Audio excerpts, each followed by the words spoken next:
Je voudrais rassurer les uns et les autres que nous continuons allègrement notre conducteur.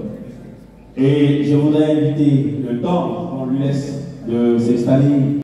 Monsieur le gouverneur du district de Yamoussoukro, honorables chefs traditionnels, honorables invités en vos rangs, titres, grades et qualités, chers militants du COJEP, Monsieur le Président du COJEP, je suis vraiment très ravie d'être parmi vous ce soir parce que nous, en tant que société civile responsable, nous devons être au rendez-vous de tous les grands rendez-vous de la Côte d'Ivoire. Et cette rentrée politique en est une. Donc je remercie vraiment le président du COJEP et le comité d'organisation de m'avoir invité. Avant tout propos, je voudrais donner des précisions sur le rôle de la société civile. Parce que dans notre pays, beaucoup parlent, beaucoup écrivent, parce qu'ils sont maîtres de leur clavier, mais malheureusement plusieurs sont ignorants de beaucoup de choses.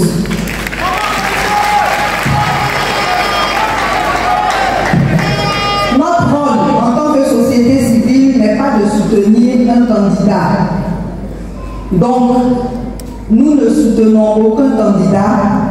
Nous venons, nous répondons aux invitations que des Ivoiriens nous adressent, qu'ils soient partis politiques ou non. Nous ne sommes pas non plus là pour charger les palabres des politiques. C'est pour cela que notre message va s'adresser à tous les politiques. Je laisse toute la latitude au COJEP de développer le thème qu'ils ont choisi et je vais surtout profiter de cette tribune pour m'adresser à tous les politiques parce que la société civile est fatiguée. Elle est fatiguée d'être seule sur le terrain. L'heure n'est plus à la division parce qu'aucun parti politique ici en Côte d'Ivoire ne peut gagner une élection sans alliance. L'heure n'est plus non plus à l'inaction, car le peuple jugera chaque parti politique à ses actions. Et nous sommes à 16 mois d'octobre 2025. Et à 16 mois d'octobre 2025, le parti au pouvoir depuis 2010 avait promis aux Ivoiriens un Ivoirien, un toit. Aujourd'hui, c'est le contraire.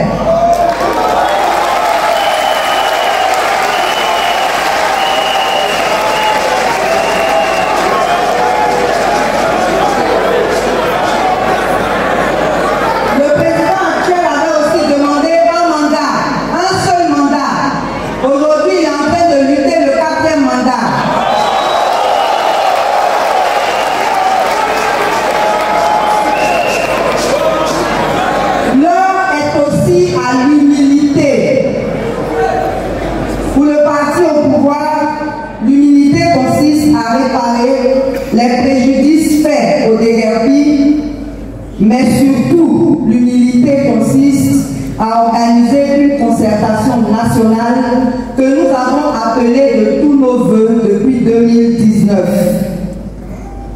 L'humilité consiste aussi à ne pas pratiquer l'exclusion qui a été le motif, le prétexte pour une rébellion dans ce pays. Aujourd'hui, c'est eux-mêmes qui pratiquent l'exclusion. C'est pour cela, permettez-nous de saisir votre tribune pour les interpeller et demander que tous les leaders politiques soient amnistiés ou que chacun puisse participer aux élections.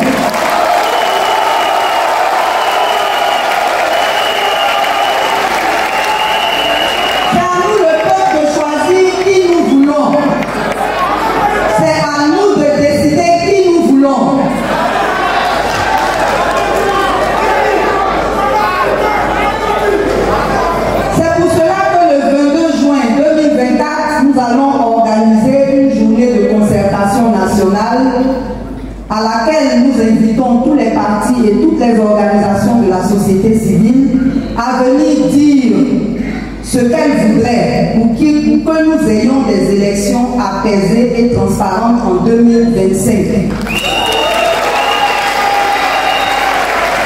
Les résultats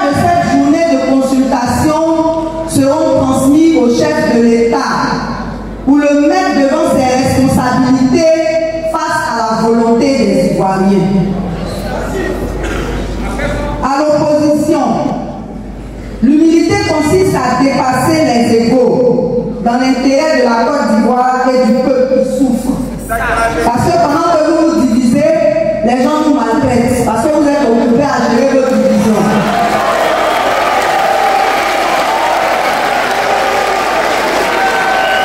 Et quand les gens nous maltraitent, on ne vous voit pas. Tout le monde a utilisé Gesco comme lieu de pèlerinage. Et tout le monde s'est arrêté là. Alors que les déguerpissements continuent. Donc vraiment, ayez pitié de nous. L'humilité consiste aussi à accepter que les politiques se sont trompés. Ils se sont trompés en admettant les politiques dans la CEI. Donc l'humilité, c'est d'accepter de sortir de la CEI. Et ça, nous l'avons demandé depuis 2019, quand on parlait encore de réforme de la CEI, et même l'opposition était opposée à cette idée. Alors que quand vous acceptez que les politiques soient dans la CEI, ne vous plaignez pas que le pouvoir se taille la part belle. Donc, je ne vais pas être plus long, je voulais juste profiter de votre tribune pour féliciter le COJEP. Le COJEP qui démontre encore sa vitalité. Nous avons vu la tournée du président dans l'Ouest. C'était vraiment phénoménal. Et cela prouve que chaque leader politique ici en Côte d'Ivoire a ses adeptes. Tout ce que nous voulons, et je le répète, c'est que nous ayons une CEI digne de confiance, une CEI crédible qui permette à chaque Ivoirien de ne pas avoir son vote volé.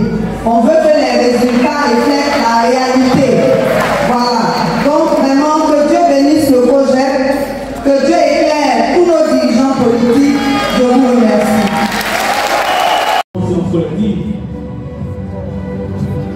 Et avec vos cœurs de l'organisation de bien des Ivoiriens. Madame Pulsion Palais, que je demande au rationner encore 14 s'il vous plaît.